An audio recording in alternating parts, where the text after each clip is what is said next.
Assalamualaikum warahmatullahi wabarakatuh. Bismillahirrahmanirrahim. Tabarakalladzi nazzala al-furqana ala 'abdihi liyakuna lil 'alamin nadhira. Allahumma shalli wa sallim ala sayyidina Maulana Muhammadin wa ala alihi washabihi asma'in amma ba'du. Yang sangat kula hormati ya, teman Bapak kawula Kiai Haji Masbuhin Faqih, yang terhormat Kiai Haji Robah Maksum, yang terhormat Kiai Haji DRS Abdussalam MM selaku Rektor Inkafa, semua teman-teman dosen hadirin sedanten ingkang kula hormati, mahasiswa-mahasiswi yang sangat saya hormati. Tadi sudah dikatakan oleh MC, di antara alasan saya datang karena bapak saya ini temannya Kiai Masbuhin. Itu salah ya. Memang bukan diantara ya, karena itu memang. Tuh, kalau diantara ini sembrono. Karena kalau saya datang karena kalian itu dosa besar. Saya ini di rumah punya ibu sudah sepuh, punya pondok. Artinya saya punya kewajiban. Secara fikih kewajiban itu hanya bisa digugurkan oleh wajibun a'dhamu minhu, oleh kewajiban yang lebih apa? Besar. Kayaknya kalau mahasiswa-mahasiswa di sini tidak cukup untuk mengganti kewajiban itu. Sehingga saya berkali-kali memaklumatkan diri, yang undang saya nggak pernah sepuh itu dosa. Karena menggugurkan kewajiban yang lebih apa? Besar. Jadi teorinya gampang. Kalau ngundang sampean itu mesti boleh karena nggak punya kewajiban. Jadi di rumah ya nggak punya pondok. Terus ibu sampean kalau sampean di rumah ya sumpek, bocah kok nganggur gitu. Jadi fikih itu harus jelas. Saya ini pengagum fikih. Jadi saya di rumah punya ibu, saya ulang lagi, sepuh, butuh perhatian saya dan saudara-saudara saya punya pesantren, sehingga artinya punya kewajiban. Ini sekaligus maklumat bagi yang ingin ngundang supaya ngukur dosa ndak yang ngundang Gus Pak itu. Bukan kebaikan atau ndak, tapi dosa apa enggak gitu. Artinya yang bisa menggugurkan kewajiban secara fikih itu hanya kewajiban yang lebih apa? Besar. Kayaknya tidak akan terjadi kecuali temannya bapak saya atau pernah guru-gurunya guru saya. Misalnya Lirboyo, nanti Sakban ngundang saya 2 begini ya, ini kan abahnya Kiai Masbuhin juga namanya Faqih, gurunya juga Kiai Abdul Faqih. Saya berharap anak-anak Inkafa ini nekuni utamanya itu fikih. Fikih itu penting sekali. Kata Sayyid Ali yang Shahibu Simtid Durar itu, wabihi qiwamus syariah, yang bisa mengawal syariat itu hanya fikih. Fikih itu ya kalau yang paling gampang tentu kita misalnya punya Fathul Qorib, Fathul Mu'in, Fathul Wahab. Tapi yang faham betul, mesti faham itu ngelotok setengah hafal. Jangan bawa kitabnya tok, sementing sekian semester terus selesai. Itu sama-sama dosa, itu dosanya ya dosa, mahasiswanya juga dosa. Karena sudah terlanjur sarjana agama, ternyata nggak bisa, itu kan mendingan tidak sarjana agama. Itu saya tak cerita sama Kiai Robah, itu ada fatwa kiai juga wali. Suatu saat ada penyanyi dangdut top terkenal di Indonesia itu nyanyi dangdut, ya penyanyi ya dai, entah itu hakikat entah majas tidak tahu. Itu kiai itu fatwanya lucu, kalau kamu datangi dia pas main dangdut masih saya beri izin, tapi kalau datangi dia pas pengajian itu tak larang kata. Kan santrinya jadi iskal, ini pas pengajian dilarang, pas dangdutan kok malah dapat izin. Tapi bukan berarti halal ya, dapat izin. Dapat izin kan potensinya bisa karena dilarang lah ya tetap belerot. Terus suatu saat si santri ini setengah wali, tidak wali tapi setengah. Lama-lama itu memahami gurunya, ternyata sirinya begini. Kalau seorang penyanyi yang tidak pernah ngaji kemudian ngomong agama, itu potensinya itu fadollu wa adollu, sesat dan menyesatkan. Tapi kalau dia sedang nyanyi dangdut, penyanyinya cowok loh, sama jangan bayangkan dangdut putri, enggak, itu cowok sudah tua lagi. Jadi potensi halalnya ada lah maksudnya untuk, tapi tidak alat musiknya, orangnya. Tapi kalau dia nyanyi itu paling dosanya hanya nyanyi. Saya ulang lagi, murid tadi akhirnya paham kalau datangi pengajian itu artinya ikrar kalau dia seorang dai atau seorang yang layak ngomong apa? Agama. Itu lebih bahaya karena kita santri, apalagi kita doktor atau MM terus ngekrori orang yang nggak jelas asal usulnya. Tapi kalau nyanyi kan nyanyi saja, sehingga itu menjadi fikih. Bahaya terbesar dalam fikih adalah apa? Mengkaji fikih tidak dari ahlinya. Ya saya ulang lagi ya, mengkaji fikih tidak dari apa? Ahlinya. Nah kenapa demikian? Begini, saya beri contoh. Ilmu fikih itu tentu pertama dari Rasulullah SAW, kemudian bersanad sampai kita atau kita sampai Rasulullah. Itu ngalami sekian ijtihad yang tidak mudah. Saya beri sekian contoh. Dulu Imam Syafi'i itu sukanya sama guru yang miskin, ya, karena rata-rata santri juga miskin, jadi mesti ngidolakan guru yang miskin, karena sesama miskinnya harus berkoalisi. Tapi akhirnya gurunya Imam Syafi'i itu miskin sekali, namanya Muslim bin Khalid Az-Zanji itu miskin, Sufyan As-Tsauri miskin, Sufyan bin Uyainah miskin. Setelah ngaji di Medina itu Imam Malik itu kaya, pas itu Imam Malik sudah kaya. Setiap ketemu Imam Syafi'i dikasih uang. Sampai ketika Imam Malik itu bilang, kamu sudah alim, ilmu saya sudah habis, kamu ngaji sama yang lain. Sama siapa? Kata Imam Malik, orang yang sealim saya sudah meninggal, namanya Abu Hanifah, tapi dia punya murid namanya Muhammad bin Hasan Asy-Syaibani, kamu ke sana. Terus Imam Malik datang ke Baki. Dulu Baki itu pasar rental, ya Grab lah kita kalau sekarang itu. Mengumumkan siapa kafilah yang mau ke Irak. Kita ya Imam Malik, dibayari sama Imam Malik, ini antar ke Irak, ke Muhammad bin Hasan Asy-Syaibani. Imam Malik mulai ngeper, guru saya yang miskin tidak pernah nyangoni, guru-guru saya yang kaya sering nyangoni. Mulai memasalahkan kiai miskin gitu, kira-kira seperti itu, mulai masalah itu. Setelah datang ke Irak di Muhammad bin Hasan Asy-Syaibani itu si Muhammad bin Hasan Asy-Syaibani itu kalau ngitung uang itu di meja tamu. Jadi punya emas lantaan, punya uang, kira-kira kalau Indonesia punya rupiah, punya dolar, dihitung itu di ruang tamu. Kata Imam Syafi'i, saya dengan Imam Malik saja nggak serk, ini lebih kedonyan lagi kiai. Ngitung uang itu di ruang tamu. Terus akhirnya si Muhammad bin Hasan Asy-Syaibani ini ahlul usul, dia pakar usul. Kamu heran sama saya? Iya, kiai kok kedonyan? Ya ngomong gitu. Tapi kata Muhammad bin Hasan Asy-Syaibani, kalau kiai tidak boleh kaya, itu tak kayak wong fasik, ben gue demenan, gue mabuk. Oh jangan, nanti dipakai maksiat. Penjenengan mawon kersane digetokan, berarti kiai oleh sugih, pun angsal-angsal. Semenjak itu jadi satu fikih bagi Imam Syafi'i.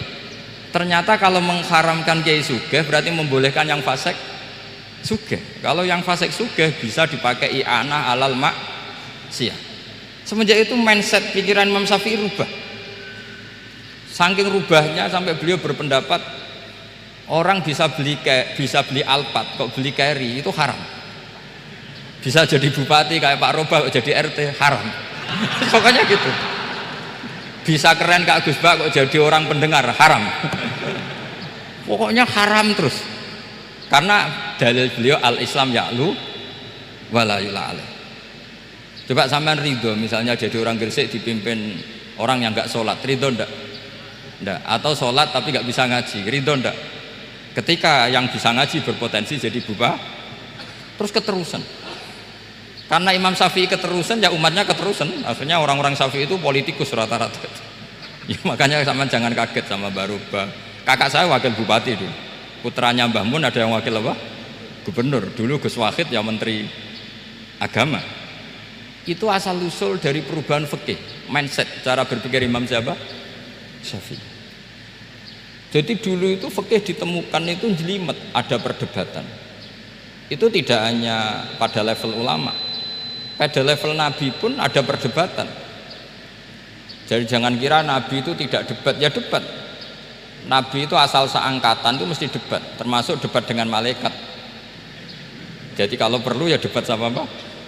Karena malaikat itu kan lugu itu gak iso mikir. Karena kalau malaikat iso mikir bisa jadi rektor. Nanti kasihan Pak Salam itu. Malaikat nggak boleh jadi rektor. Malaikat Israel itu nggak tahu etika. Jadi beliau ketika mau membunuh, mencabut nyawanya Ibrahim datang, ya Ibrahim saya ini disuruh nyabut nyawa kamu. Kata Ibrahim, wah kamu itu pasti salah. Kamu tahu saya siapa? Saya ini Khalilur Rahman, kekasih Allah. Masa kekasih membunuh yang dikasih? Ini nggak benar, logika itu nggak benar. Pasti kamu salah. Karena Israel itu tidak bisa debat. Ketika ditanya, hal ra'aita khalilan yumitu khalilah, masa kekasih membunuh yang dikasih? Saya ini Khalilur Rahman. Masa Allah mencintai saya kemudian membunuh saya? Itu logika agak benar. Tidak, keliru, kamu itu keliru. Israel akhirnya terbang lagi. Ya Allah, katanya logika saya ini salah. Karena masa kekasih membunuh yang dikasih?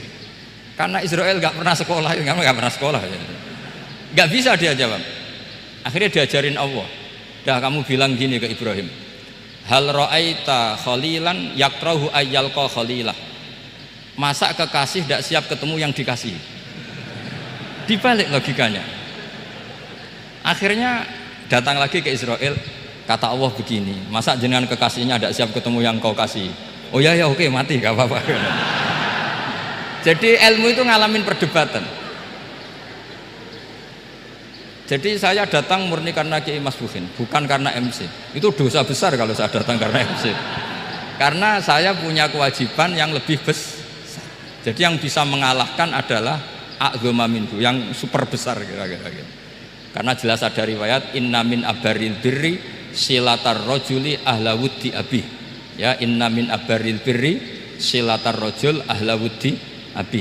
Di antara kebaikan yang sangat baik adalah seseorang menyambung teman bapaknya.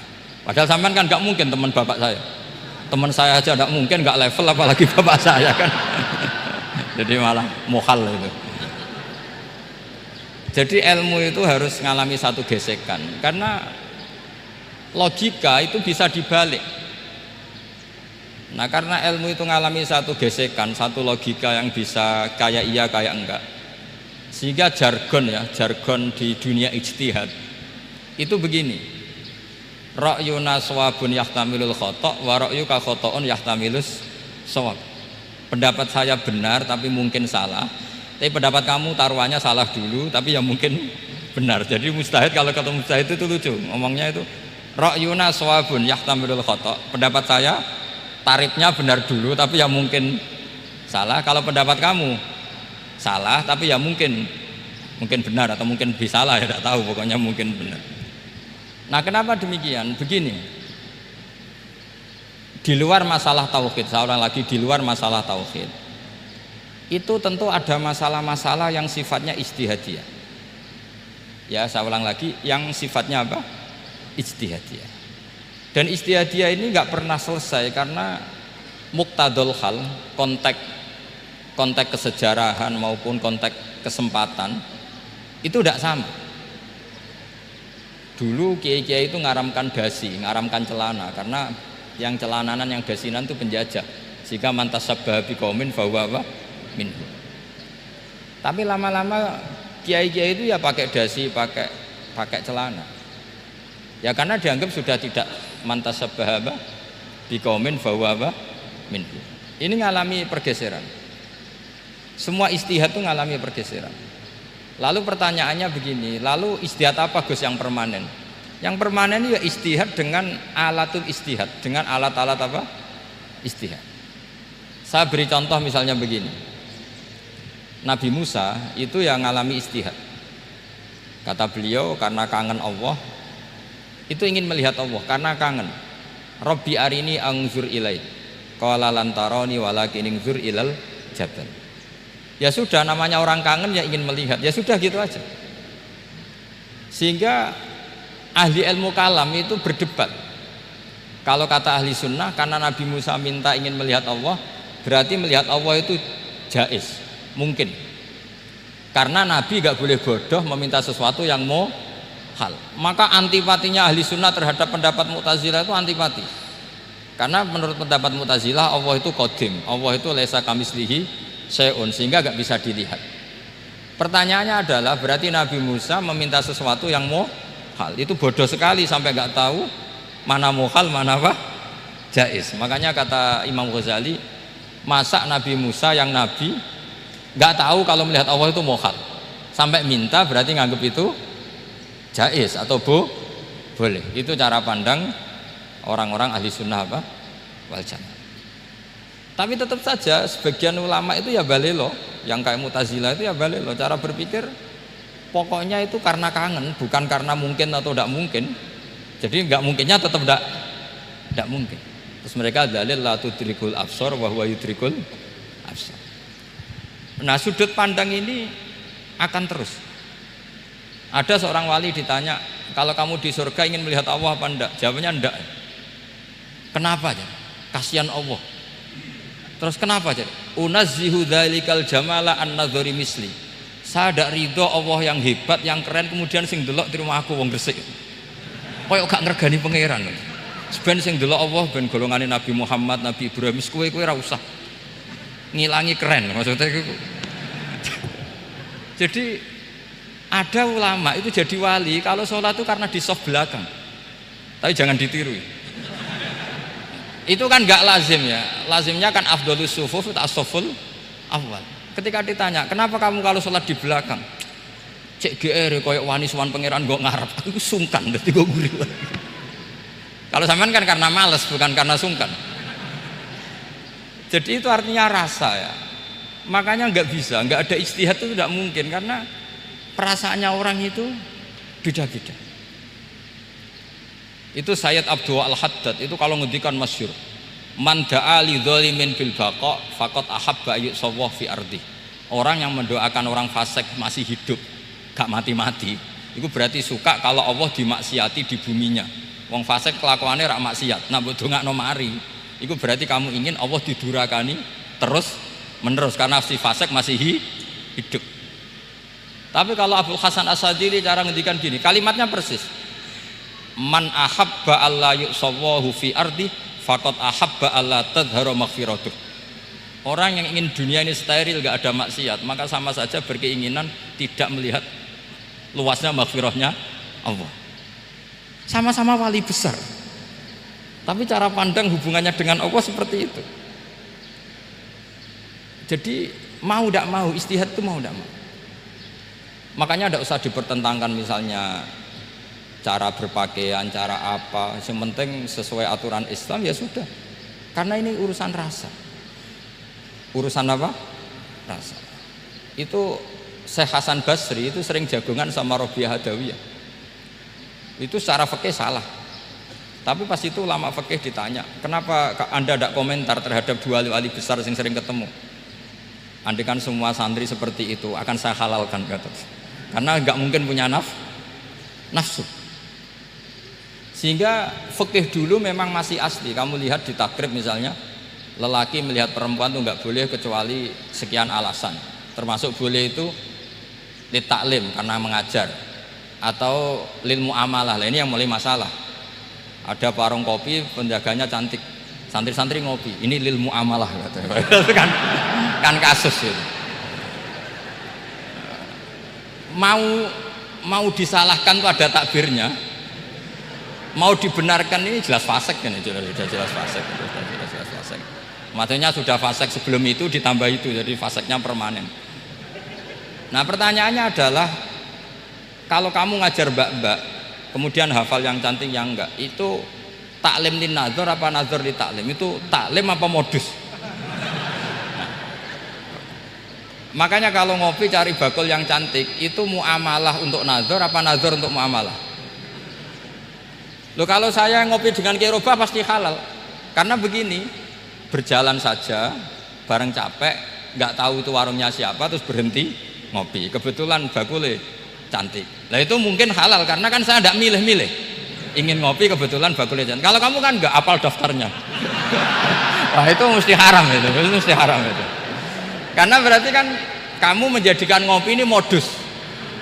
Gue jagani nak takok pangeran, lo kok nazar muamalah Gusti muamalah. Itu mesti modus. Maka fikih itu harus dikawal oleh tasawuf. Kalau ndak, semua hukum fikih bisa diakalin. Makanya Imam Bukhari punya satu bab namanya Kitabul Khiyal, bab mengkhilaf fikih. Beliau itu antinya sama Abu Hanifah itu luar biasa. Nggak ada ulama dibenci Imam Bukhari kayak Abu Hanifah. Masyhur itu. Untungnya beliau nggak menangi Abu Hanifah. Kalau menangi geger terus ya. Bisa bahsul masail terus ya. Itu Abu Hanifah itu ulama yang suka khilah. Khilah itu ngerekayasa hukum. Misalnya begini, saya ini puasa agak lemes, ujian agak lemes, apalagi kiai serapati di duit, santri beling-beling lemes gitu. Apa mangan ini kan, wah poso-poso kok mangan kan gak keren. Supaya saya bisa makan dan halal, saya bisa ngajak kiai Robai ya jalan-jalan, jalan-jalan nyari yang jarak 2 marhalah, ya sudah, terus bisa makan. Kalau ditanya Allah kok makan, musafir. Jadi bolehkah insya'us safar menciptakan pergi demi untuk supaya boleh iftar? Boleh enggak cara jenengan? Coba kok enggak boleh, alasannya apa? Kan pergi. Perginya juga enggak maksiat. Itu khilaf.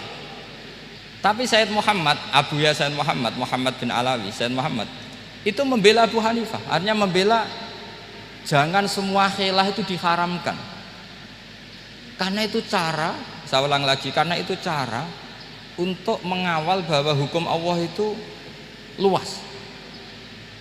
Karena kalau nggak ada khilaf itu ya kita kesulitan.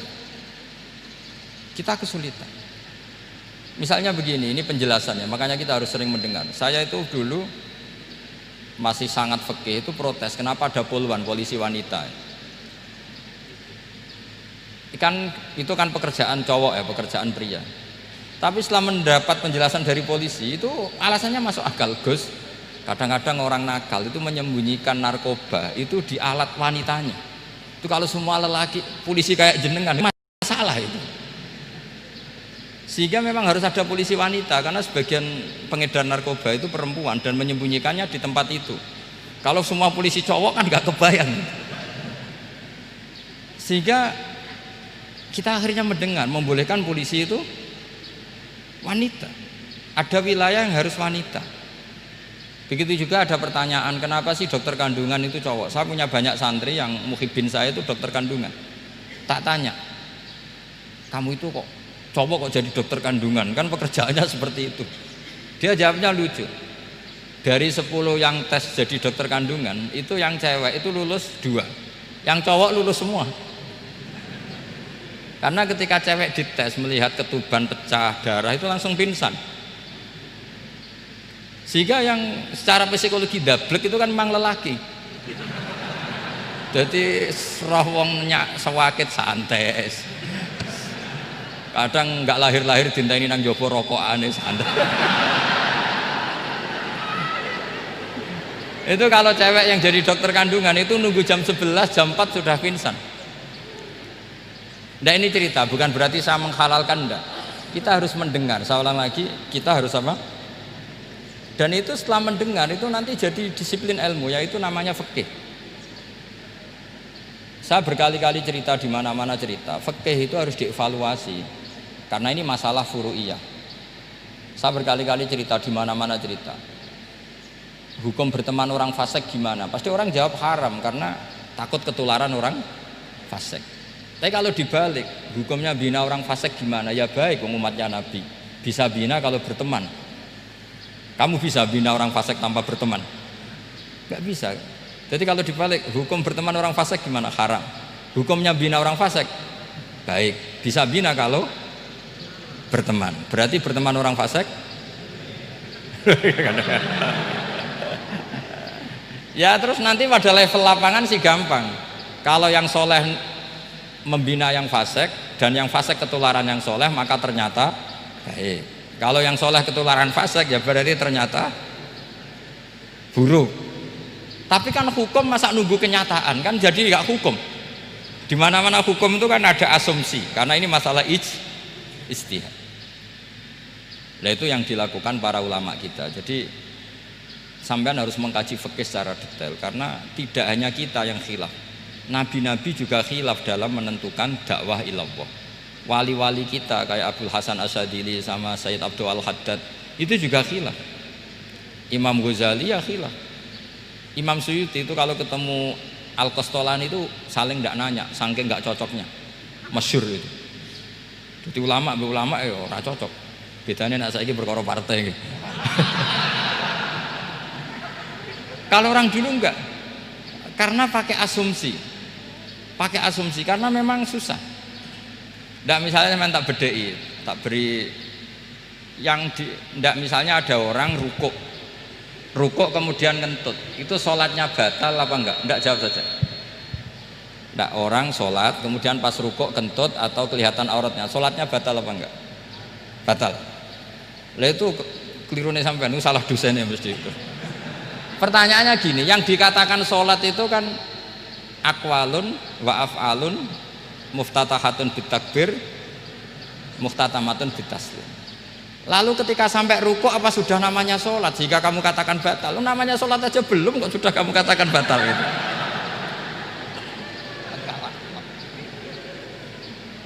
Iya kan? Jadi kalau aku mau sholat pas rukuk ngetut batal atau ora? Mestinya jawaban yang benar, ya ora sholat jenenge gitu. Karena kalau dikatakan sholat, definisinya harus sampai salah. Tapi kan kita nggak mungkin ngomong seperti itu, kan dianggap majnun. Padahal itu yang benar, yang punya kecerdasan.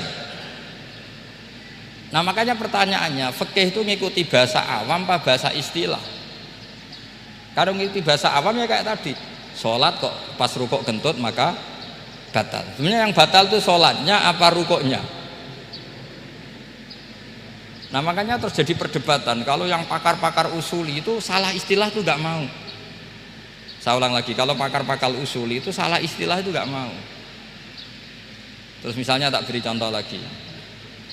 Kalau imam itu sudah salam pertama itu yang rukun kan salam pertama. Berarti setelah salam pertama imam sudah keluar dari sholat apa belum? Sudah kan? Yakin? Ya sudah. Sekarang sama tak bedai. Lalu makmum itu kesunatan langsung berdiri apa nunggu imam salam kedua? Enggak, jawab satu. Nunggu salam kedua kan? Itu kriminalnya sampai Anda dalam suki itu. Kriminalnya begini, berarti Anda membolehkan makmum bergantung sama orang yang sudah tidak sholat.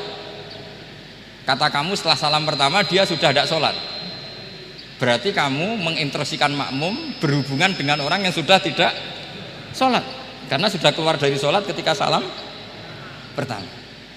Kalau kamu didebat gitu gimana jawabnya? Pusing kan? Berarti robtul makmum bisolatiman sing wis laisa fi sholatin. Berarti menggantungkan sholat sama orang yang sebetulnya sudah tidak sholat. Ada yang jawab, sebagian ulama fikih tetap disunatkan menunggu salam kedua, karena salam kedua itu masih paket meskipun tidak rukun. Dia paketnya selesai. Tapi selalu pertanyaannya gini, lalu setelah salam pertama itu imam masih sholat gak? Udah sampai rapat dijawab toh.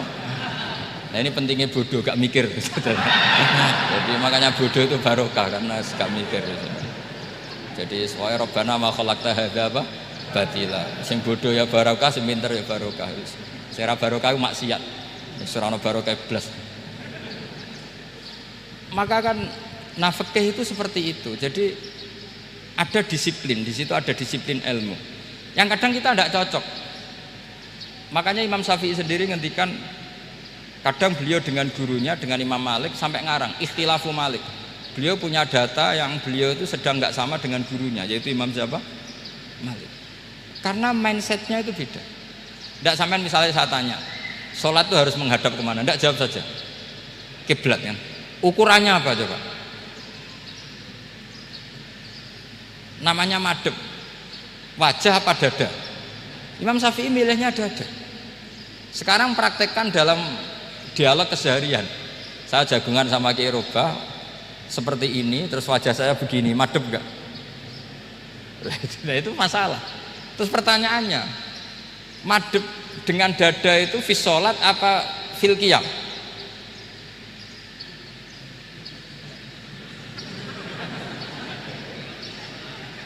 Loh enggak, kalau di sholat pas sujud dada kamu madem mana coba?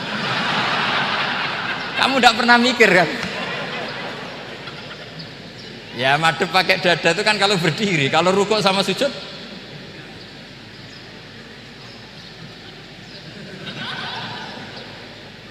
loh itu ulama itu jelimet gitu.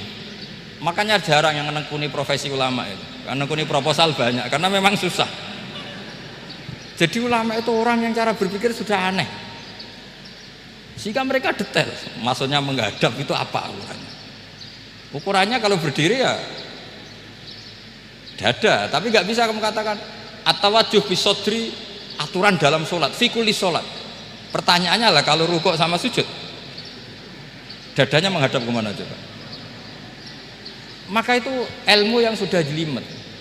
Nah ulama usul fikih, ulama yang nggak mau salah per detail hukum. Sehingga menurut Imam Rafi'i, misalnya kalau beliau ditanya sujud itu gimana ya, asal watul jabhah ya sujud. Tapi kalau menurut Imam Nawawi harus melibatkan 7 apa?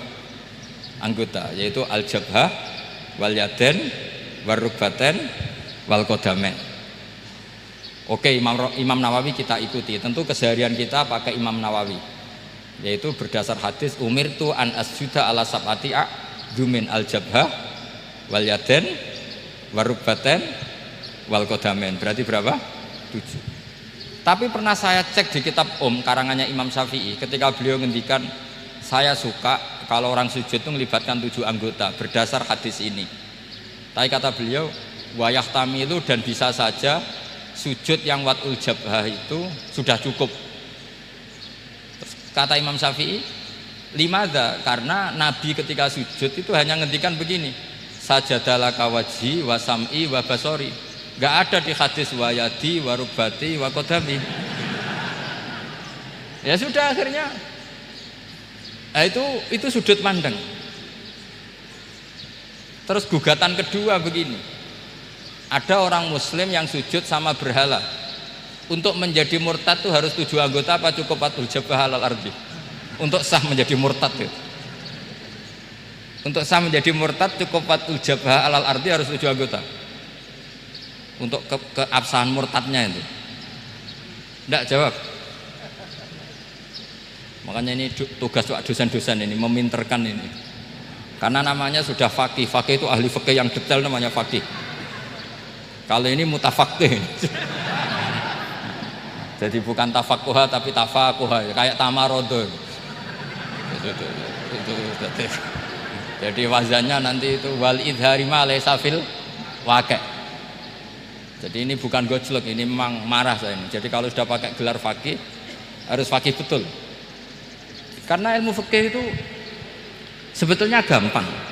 Sampai kalau ngaji i'anah itu kelihatan fikih itu gampang karena ada logika yang terbangun. Misalnya begini, orang kalau tawaf itu disuruh agak jauh dari Ka'bah. Jangan sampai nginjak sadarwan. Karena sadarwan itu pondasi itu ikut Ka'bah. Kenapa begitu? Ya jenenge ra muteri Ka'bah, ide-ide Ka'bah. Jadi sebenarnya sederhana logikanya. Sing jenenge muter itu di luar itu kita muter. Lah kalau nginjak pondasinya namanya gak muteri Ka'bah tapi ide-ide Ka'bah. Ya jadi sederhana, sebetulnya ya masuk akal. Jadi fikih itu enggak ada yang iskal, sebetulnya masuk akal. Tapi karena kita nekuni itu tidak serius, maka terus jadi paradok. Saya beri contoh lagi, ini sebagai penghormatan saya sama Kiai Mas Bukin, karena ini sudah namanya fakih. Kalau ada ayam jago ditabrak truk terus kejet-kejet, andai kan dibiarkan pun mesti mati karena gerakannya sudah harokatul madbuh. Terus kamu sembelih, itu halal apa enggak? Enggak jawab, ayam jago loh. Kalau kamu katakan halal, dia sudah tidak punya hayatun mustaqirrah, kehidupan yang permanen. Andai kan kamu biarkan pun 1 menit lagi meninggal. Kejet-kejet kan mau prosedur saja. Maksudnya pantasnya mati yo kejet-kejet sih, tapi sebetulnya sudah pasti mati. Maka ini ada 2 ulama. Kalau kata Imam Malik tetap namanya halal. Karena ruhnya masih di situ, sehingga ketika kita nyembelih, ya nyembelih hewan yang hidup. Yang namanya nyembelih itu pokoknya mematikan yang punya roh. Sementara saat itu rohnya masih di situ, meskipun 1 menit lagi pasti mati. Tapi kalau mazhab Syafi'i enggak, ini sudah harokatul madbuh, tidak punya hayatun mustaqir. Sehingga dalam perdebatan ulama fikih itu lucu, kadang ya gampang-gampang mangkel no. Misalnya begini, kalau ada anak lahir tidak ada amaratul hayat, nggak nangis, nggak bernafas, sunat disolati apa enggak? Siktun sing layas tahilu walayas, langsung lahir langsung mati, nggak ada amaratul hayat. Rata mikir tuh. Itu tidak wajib disolati. Alasannya, ya kan memang sholat alal mayit kan tidak pernah hidup. Di mana-mana mayit itu setelah hidup mati. Ini kan tidak pernah hidup. Namanya ya qit'atul lahmin, ya potongan daging itu aja. Enggak. Jadi kadang fikih diwaca tenan jebule mangkel no. Terus ketika di kitab Minhajut Thalibin itu, kalau kamu keluar mani itu wajib mandi enggak? Wajib kan? Kalau keluar mani inzal itu kan wajib mandi. Nah, kenapa nifas atau wiladah keluar bayi? Kenapa ibu-ibu kalau keluar bayi wajib mandi? Alasannya lucu. Li'annal walad maniyun pun akidun. Itu kan wis mani cuma mengkristal. Jadi kadang fikih mangkel. Apa ya kok? Sembrono itu masuk.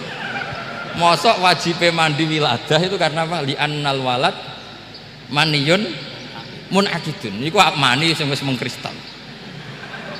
Mani sing wis jelalatan lah, lahir nangis macam-macam. Jadi ternyata karena kenapa fikih butuh alasan? Nyari hadis tentang keluar anak mandi itu enggak ada yang sorry. Yang ada adalah tentang inzal. Innamal ma' minal.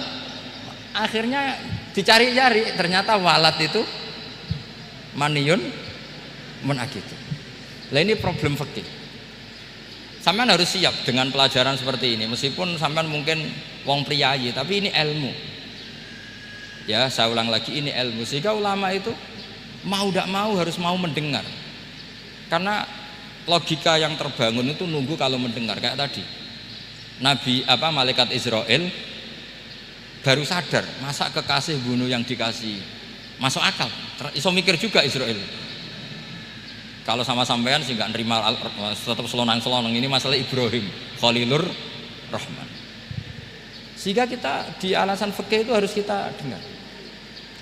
Saya dulu itu, saya sampai sekarang itu sama, kalau bayi lahir masih sudah berbentuk bayi, saya sendiri berpendapat sebaiknya disolatin kalau sudah berbentuk bayi, meskipun tidak nangis, tidak ada amaratul hayat. Kan yang digugurkan itu wajibnya, bukan masalah boleh dan tidak. Itu banyaklah perdebatan ulama di bab itu. Saya beri contoh lagi perdebatan ulama. Ini contoh-contoh fikih karena ini khusus penghormatan status fakih tadi. Itu kalau ada orang mati, jenazah itu. Jenazah itu kalau sholat, itu kan umumnya jenazah di depan, kita nyolati di belakang. Itu yang mengatakan begitu ya tidak punya alasan, ya taunya mulai dulu begitu, di mana-mana nyolati jenazah, jenazahnya di depan. Tapi di kitab Mahali jelas diterangkan, kata kaul sani tidak wajib. Alasannya ya lucu, fa innal janazah laisat bi imamin.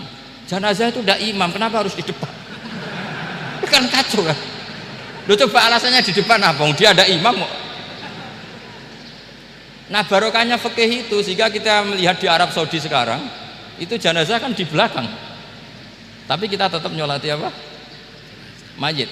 Kalau di Arab Saudi musim haji itu jenazahnya di kamar mayit, tapi kita nyolati.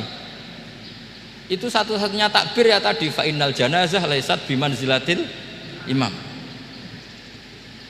Tapi jangan praktekkan, nanti dia kepaliran sesat tuh. Saya hanya cerita ilmu, jangan dipraktekkan. Kalau dipraktekkan masih jadi aliran sesat. Mono jenazah ning mburi mame kok ngarep aliran sesat. Sebetulnya bukan sesat gitu. Uji coba fikih. Ya karena tadi fa innal janazah laisat bimanzilatil. Bukti lagi kalau sampean sholat ghaib. Sholat ghaib itu misalnya mayitnya di Surabaya, boleh enggak sholat ghaib di sini? Terus jenazahnya di belakang kamu apa depan kamu? Nah ini kan Fikih itu pokoknya gitu. Makanya standar furu'iyah itu susah. Karena perdebatannya itu mirip-mirip, kayak iya, kayak tidak, kayak. Makanya dulu zaman sahabat, ada sahabat itu mencintai Rasulullah. Senengane sowan. Bukti cinta sowan. Banyak juga yang sahabat bukti cinta Nabi itu tidak pernah sowan. Alasannya ganggu. Kenapa kamu jarang sowan Nabi? Saya sering jamaah sama Nabi, saya tidak pernah sowan. Kenapa? Ganggu. Biar Nabi kalau di rumah sama anak istrinya, saya tidak mau ganggu. Makanya saya termasuk kiai yang gak pati seneng disowani. Karena ya itu tadi. Kalau mulang seneng saya, kalau disowani biasa saya. Kalau kiai roba itu nilai, nak pernah sepuh jadi rasuan nilai. Jadi beda. Saya sering ditilii kiai-kiai sepuh. Tapi bahasanya tentu tidak sowan, tapi nopo nilai. Kalau sowan itu banyak. Ketika Rasulullah wafat, itu separuh sahabat hampir mayoritas, ya Rasulullah, kita semua ingin kita dulu yang meninggal karena engkau begitu penting. Maka jangan meninggal dulu, kita yang meninggal. Kalau kita yang meninggal itu nggak apa-apa, tapi kalau engkau penting jangan meninggal. Tapi ada saja sahabat, lah tidak seperti itu. Saya suka Rasulullah meninggal dulu. Alasannya masuk akal. Biar Allah menyaksikan saya kama usaddikuhu hayyan usaddikuhu maitan. Allah biar menyaksikan saya iman kepada Nabi ketika masih hidup, dan saya buktikan setelah mati pun, setelah meninggal pun, setelah wafat pun iman. Jadi ternyata baisnya itu supaya orang tahu bahwa iman kita kepada Nabi itu iman yang super, sehingga ketika beliau sugeng ya kita iman, setelah wafat juga kita iman. Kai usaddikuhu maitan kama usaddikuhu hayyan, supaya saya mentasdikkan beliau setelah meninggal sebagaimana kita mentasdikkan beliau saat masih hidup. Dan ternyata Allah ridho dengan perkataan sahabat itu. Kenapa Allah ridho? Karena menjadi pelajaran bagi orang-orang yang ditakdir gak menangi Rasulullah SAW. Tetap mereka iman. Jangan kayak setan itu kurang ajar betul kalau iblis itu. Masyhur itu, iblis itu nangis-nangis neng Nabi Musa. Iblis itu takutnya sama Allah itu luar biasa, sampean kalah. Iblis itu setiap ketemu malaikat, karena dia ngerti alam gaib, mesti apa itu kama sali syaitani idz qala lil insani kfur falamma kafara qala inni bari'um minka inni akhafu wa rabbal alamin. Jadi setan iblis itu paling sering bilang inni akhafu wa rabbal alamin, karena iblis itu tahu surga, tahu neraka, tahu kekuasaannya Allah. Jadi takutnya sama Allah luar biasa. Makanya setiap dia mengajarkan kekafiran, setelah orang itu kafir gimana? Inni bari'um minka inni akhafu wa rabbal alamin. Saking takutnya sama Allah, suatu saat iblis ini datangi Nabi Musa. Karena tahu Nabi Musa itu kalimullah, orang yang bisa komunikasi langsung dengan Allah. Ya Musa, ya kalim Allah, saya ini makhluk, saya takutnya sama Allah luar biasa. Tolong rayukan Allah supaya nerima tobat saya. Karena dirayu terus, lama-lama Nabi Musa bilang, oke, tak rayukan Allah sama Allah. Karena Musa kekasihnya, ya Allah, iblis itu ingin tobat, tolong dikasih hak tobat. Kata Allah, oke, dia bisa tobat asal mau sujud di makamnya Nabi Adam, karena kesalahannya dia gak mau sujud sama Nabi Adam. Semenang Nabi Musa karena ada cara untuk iblis menjadi tobat. Dikasih tahu sama Nabi Musa, alhamdulillah kamu diterima tobatnya.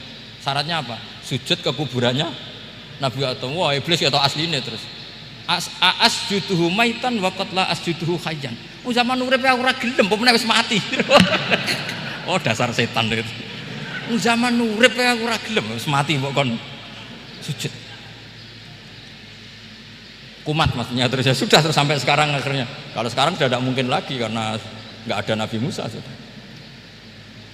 Jadi ijtihadnya sahabat melihat wafatnya Rasulullah itu beda-beda, dan ternyata semuanya diridhoni Allah. Karena ternyata yang suka Nabi wafat dulu adalah ingin supaya umat Islam tetap mencintai beliau, iman sama beliau, tasdik sama beliau, sebagaimana tasdik zaman sugeng. Makanya kita harus mencintai guru-guru kita. Uhibbuhu maitan kama uhibbuhu hayyan. Saya sampai sekarang itu ya merasa Mbah Mun itu tidak meninggal. Saya masih merasa kalau bapak saya tidak meninggal, karena kita mencintai beliau-beliau ketika hidup dan ketika wafat itu sama. Karena beliau-beliau sama kita juga seperti itu. Rasulullah itu ketika mendekati wafat, ya bahasa halusnya intaqala ila rafiqil a'la. Itu Nabi kalau ngendikan tuh rileks sekali. Hayati khairun lakum wa wafati khairun lakum. Cung aku nak uripku ya apik. Engko nak aku wis kapundhut ya apik. Fa amma hayati fali asunna lakum asunan. Sebagian riwayat fa innakum tuhadditsuna anni wa uhadditsu ankum. Kalau saya masih hidup, saya bisa mengajarkan kamu sunnah, mengajarkan kamu tradisi-tradisi yang benar. Dan ketika aku mati, ketika aku sudah wafat, maka saya jejer Allah, kata Nabi. Saya berdampingan dengan Allah, maksudnya dekat Allah. Tentu bila kaifin walan hisor. Terus sudah fa inna amalakum, amal-amal kamu diperlihatkan ke saya. Berhubung saya sudah dekat Allah, kalau amal kamu baik, saya muji Allah. Kalau amal kamu buruk, saya langsung mintakan ampun kepada Allah. Jadi Nabi rileks sekali. Artinya saya hidup bagus karena bisa ngajarkan kamu as-sunan wasyara'i. Kalau saya wafat karena saya dekat Allah. Kalau kamu baik, saya muji Allah. Kalau kamu buruk, saya mintakan ampun kepada guru-guru kita juga seperti itu. Justru setelah wafat, beliau-beliau punya kesempatan dekat sama Allah, dekat sama al-malail a'la, sehingga mendoakan apa? Nah terus kata Sayyid Muhammad, wala taqulu lima yuqtalu fi sabilillahi amwat.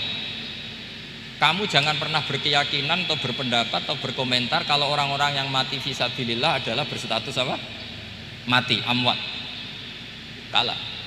Terus kata Sayyid Muhammad, hadza li amati syuhada. Ketentuan ini bagi umumnya syuhada. Artinya gini, umumnya syuhada saja tidak berstatus amwat.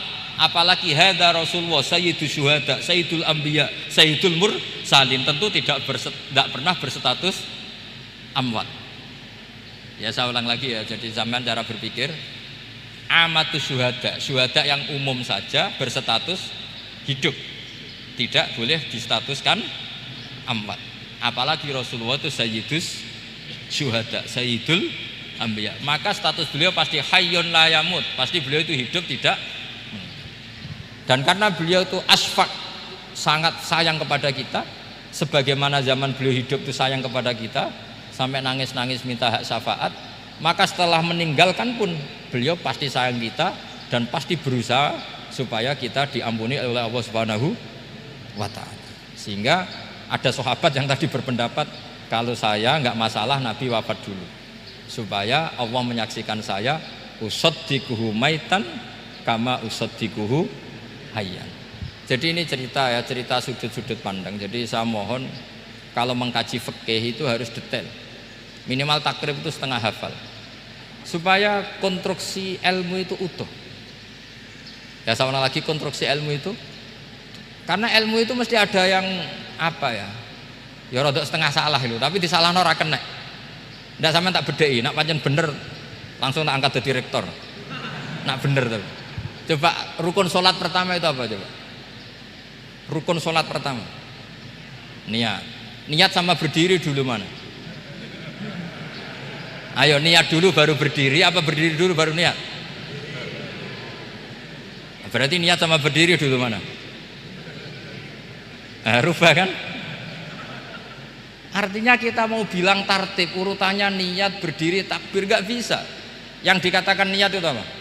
Qasdus syai' muktaronan bifi'lihi. Berarti niat sama takbir harus bareng apa urutan? Bareng. Terus dengan qiyamnya urutan apa bareng?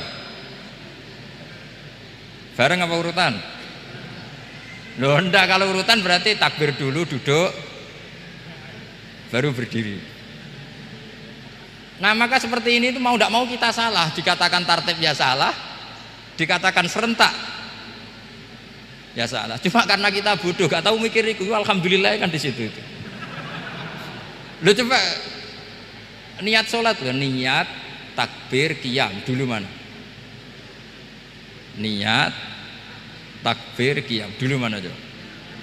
Dulu qiyam. Enggak ada kitab yang mengatakan arkanus sholat awaluha. Oh, dianggap kitab kriminal maksudnya. Makanya ngendikane ulama-ulama di sarah-sarah, mau ndak mau sebagian istilah itu tasamuh itu wis digawe gampang ngono kok repot. Karena kita ndak bisa detailnya. Coba misalnya puasa Ramadan itu wajib apa? Tabyitun niat, nginep no niat. Sing darani nginep itu umure lama apa enggak? Lama kan? Sekarang sebelum 2 menit kamu baru niat, sah apa enggak? Sah. Itu sempat nginep apa enggak 2 menit itu? Enggak sempat kan?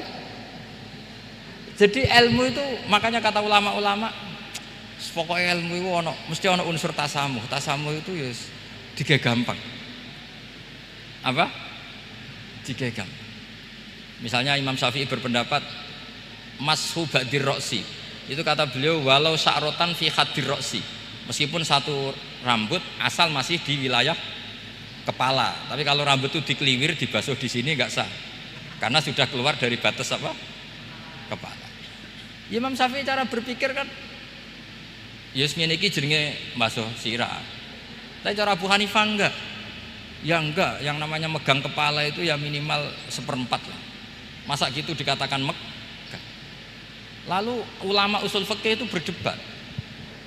Sesuatu itu sesuai masodaknya. Masodak itu yasduku alaihi kadza, yaitu ini tadi saya cerita ke Ibu Khin tentang ngaji Jamul Jawame. Ini ilmu yang di Jamul Jawame.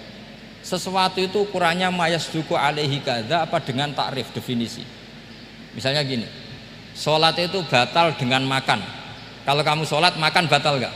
Enggak, jawab saja. Batal. Itu satu upo apa satu piring? Enggak, jawab saja.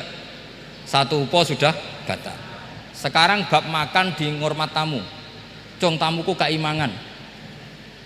Iku sak upo apa sak piring?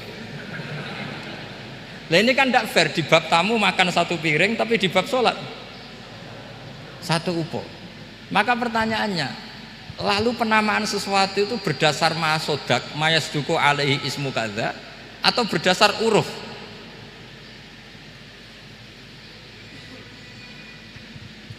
Ukurannya apa coba? Maka terus jadi perdebatan.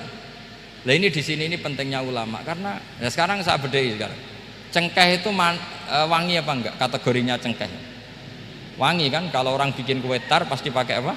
Cengkeh. Pakai wedang ronde supaya manis. Apa wangi dikasih apa? Cengkeh. Nah itu saya berkali-kali cerita. Pernah mau dipikirkan orang ihram itu enggak boleh rokok karena dianggap pakai apa? Mewangi karena ada apa? Cengkeh. Tapi terus didebat, kalau gitu berarti orang Jumatan sunat rokok karena Jumatan disunatkan pakai pewangi. Wah itu kan akhirnya terus wah iya repot ya. Jadi kalau cengkeh kamu kategorikan wewangen, yang orang ihram nggak boleh rokok karena pakai cengkeh yang wangi, konsekuensinya orang Jumatan sunat rokok karena berarti di masjid pakai apa? Pewangi. Kan sesat semua itu. Jadi itu ilmu. Makanya selain fikih mateng itu ada ilmu yang namanya usul fikih. Usul fikih itu yang neliti itu. Mayasduku alaihi kadza. Jadi ya wis ngono iku darani ngono. Saurang lagi. Ngono iku wis darani ngono. Ora perlu roh detail. Ya, saya ulang lagi. Wis ora perlu roh detail. Makanya Abu Hanifah itu misalnya basuh wajah. Wis angger kecelok ngene iki basuh wajah. Nek Imam Syafi'i kan detail. Mimbaini manabitis sya'ri sampai ila somahe uzunehi ila dzakon. Terus manabitis sya'ri Imam Syafi'i nambah apa? Ghaliban. Kenapa ditambahi ghaliban? Karena kalau orang budak manabitis sya'rinya di sini. Jadi itu fikih. Jadi fikih itu jelimet. Padahal kita ini nggak pernah berpikir secerdas Imam Syafi'i, tapi akhirnya ya mikir juga. Nah, gak ditambahi ghaliban, mana biti sarinya orang budak kan? Sini. Terus sekarang perdebatannya, orang budak basuh maskur roksi di sini sah nggak? Karena tadi itu wajah apa kepala kan gitu. Kan jadi bingung gitu. Ya makanya ini mukadimah saya supaya sampean lebih disiplin belajar apa? Fikih dan setidaknya didiskusikan lah kitab-kitab Minhajut Thalibin atau kitab-kitab Mahali karena di situ nanti ada perdebatan dan perdebatannya itu indah sekali kayak tadi ada yang mengatakan jenazah harus di depan tentu dalam kondisi normal kita ingin jenazah itu di depan tapi ada kondisi itu tidak normal kayak di Masjid Haram Lalu solusinya gimana? Ya kita ngikuti kaul Sani, fa innal janazah laisat bimanzilatil imam. Tapi kalau di sini normal ya sudah kita sholat ya normal aja lah. Masa jenazahnya di belakang kamu sholat, nanti jenazahnya iri, sekali-kali di depan aja kok gak boleh gitu. Malah jadi repot nanti. Jadi karena apa ya? Kalau kita mengkaji tidak panjang itu bahaya. Karena ilmu tadi, ilmu itu ada logikanya. Imam Ghazali dalam bab warid sama maurud itu gak setuju sama Imam Syafi'i, dia Maliki. Ya kalau dalam mazhab Syafi'i yang populer kan kalau ada najis airnya sedikit kan dikucurkan supaya al-ma'u itu warid. Kalau warid punya kekuatan menghilangkan. Tapi gak boleh najis diletakkan di bejana yang ada airnya. Airnya namanya maurud. Tapi Imam Ghazali dalam hal itu ngikuti Imam Malik. Gak ada bedanya warid sama maurud. Karena logika Imam Ghazali gini, misalnya ini ada najis ya. Ya mik ini ada najis di sini. Atau sarong lah, contoh paling gampang kan sarong. Ini sarong, najisnya di sini. Kamu kucuri.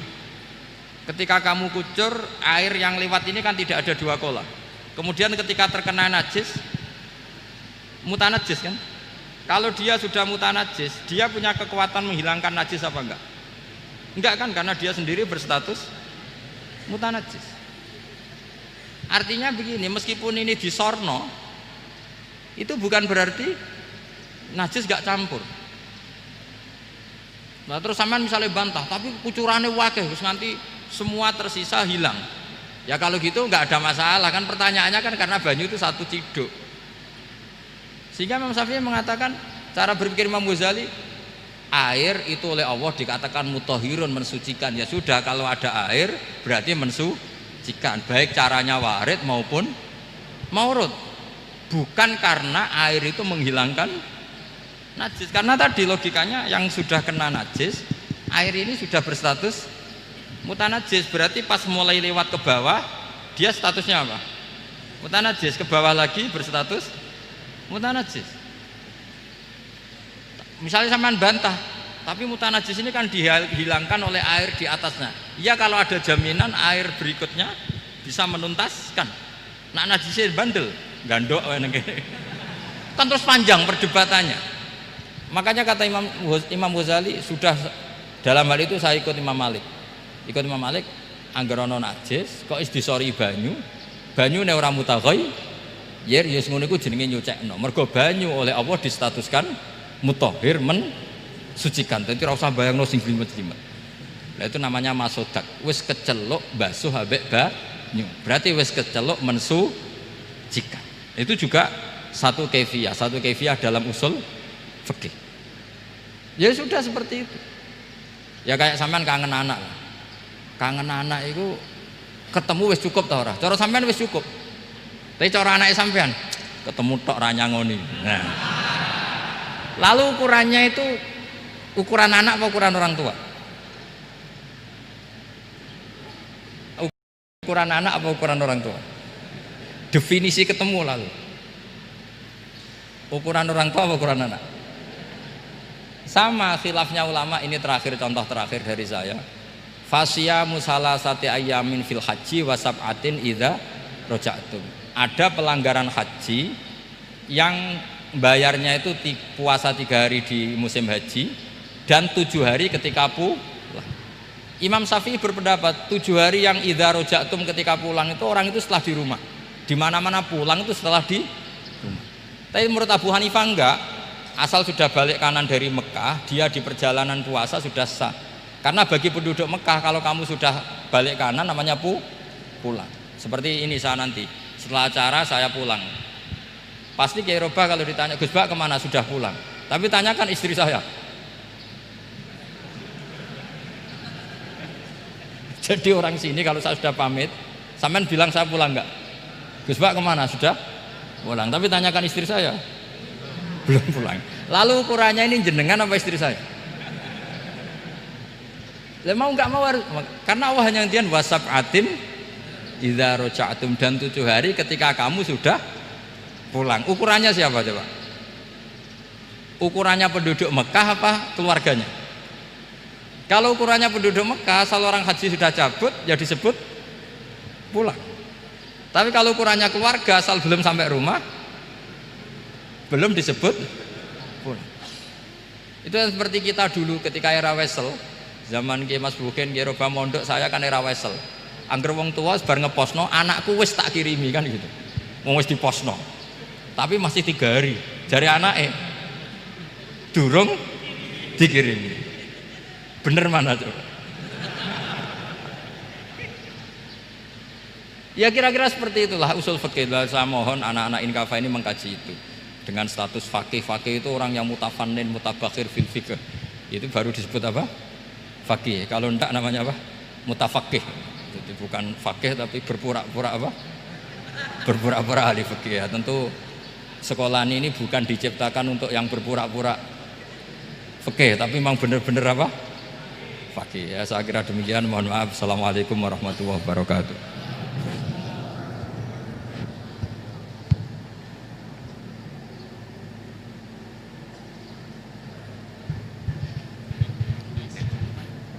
Ngapunten dumateng para kiai, para gus, para hadirin, hadirat peserta kuliah umum, wabil khusus dumateng narasumber. Sebagaimana kuliah umum ini tidak ada tema, juga tidak ada moderator. Alasannya keranten satu, narasumbernya kiai, mosok kiai diatur, sul adab. Niki alasan yang nomor 2 sebenarnya. Yang nomor 1 niku sanjange niki 153 dosen Inkafa niki sami ajri dados moderator. Keranten narasumber nggo jlokan sanjange. Nyuwun izin dateng Kiai Ahmad Bahaudin menawi wonten pertanyaan dari hadirin maupun hadirat dari mahasiswa, mahasiswi diberi kesempatan niki nggih. Saderengipun ditutup kalian doa. Nyuwun izin rumiyin keranten narasumber kiai. Nggih, alhamdulillah dipun paringi izin. Monggo. Yang mau bertanya ada 2 mic. Pertanyaan boleh disampaikan dengan catatan pertanyaannya harus berbobot. Kalau tidak berbobot mungkin cukup MC yang menjawab. Lah masa Gus Bahak jauh-jauh dari Lasem ke sini, beliau ini kan terkenal di YouTube, di medsos sebagai kiai muda yang alim. Pertanyaannya harus berbobot, jangan memalukan Inkafa. Harus benar-benar fakih, bukan mutafakih.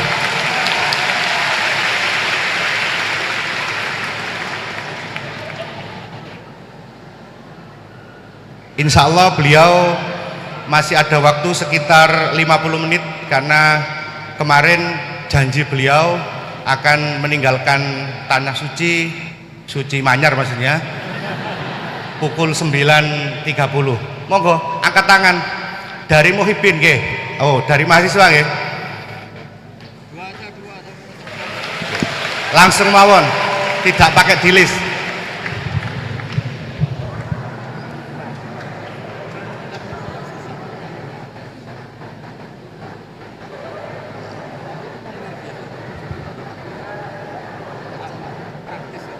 Berdiri saja, berdiri. Ya.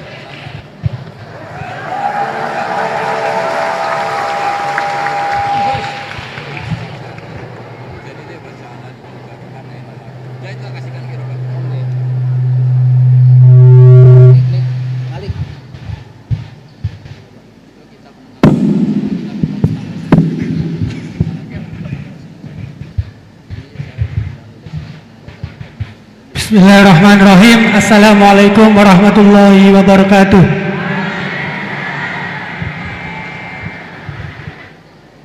Langsung saja, ngapunten Gus.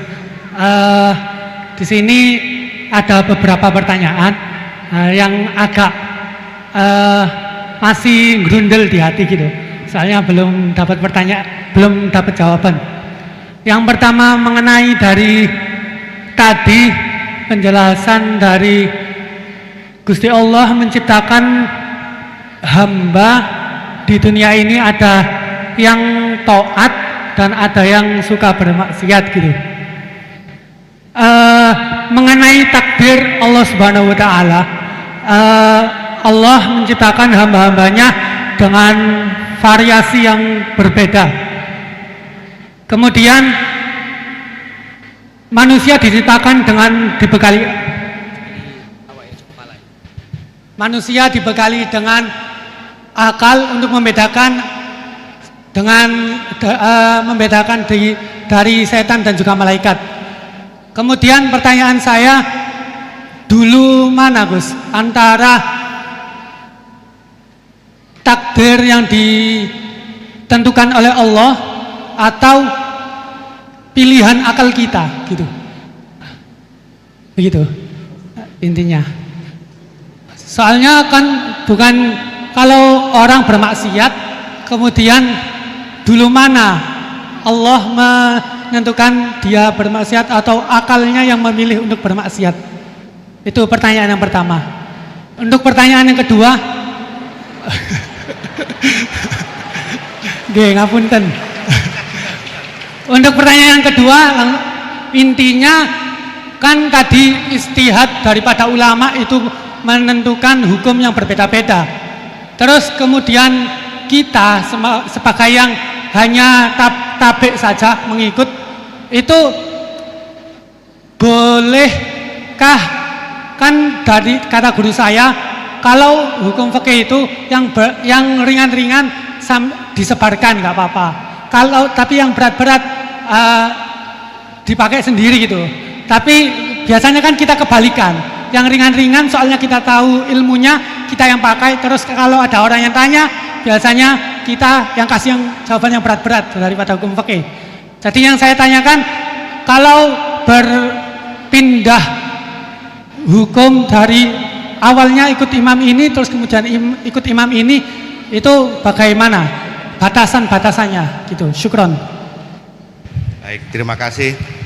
Niki pertanyaan yang ringkas disampaikan cukup panjang. Niki langsung dipun jawab nopon. Oke, monggo Yai. Ini tadi hoax itu, saya waktunya tinggal 10 menit, enak saja kok. Nggak, saya nanti langsung itu, mungkin langsung ke Jogja, kan jadwalnya itu saya memang ke Jogja. Baru ini saya ke Jogja naik pesawat, gara-gara hormat ke Mas Buhin. Sepanjang hidup saya nggak pernah ke Jogja naik pesawat, baru ini nanti rencananya naik. Karena tak hitung kalau pakai kereta atau bis nggak menangi ngaji di Jogja. Saya jadwalnya ngaji di Jogja nanti jam 4:30. Begini, itu pertanyaannya betul tadi, itu ngawur betul itu. Karena begini ya, masalah qadha qadar itu kan sudah dibicarakan semua ulama di kitab-kitab. Satu, kita ngikuti ahlul hakikah, idza dzukiral qadar fa'amsiku. Kalau qadha qadar sudah dibicarakan fa'amsiku, kamu harus diam di situ. Karena pertanyaannya gini, kalau kamu orang soleh, dan semoga Anda pelatihan jadi orang soleh, itu melihat Allah sudah menentukan semua, itu keren. Saya bangga punya Tuhan yang sudah tahu nasib saya kayak apa nanti. Saya betapa malunya punya Tuhan yang tak takoi, Gusti sampai nasibnya bahagia, mbah ra roh tapi kira sik. Itu kan ngeri betul. Sehingga kalau kamu soleh itu pokoknya bangga kalau Allah sudah tahu apa yang akan terjadi. Nah, soal kepanikan kita kan kadang engkau nang wis ngerti aku celoko, terus gunanya apa aku sholat? Itu kesalahan kita.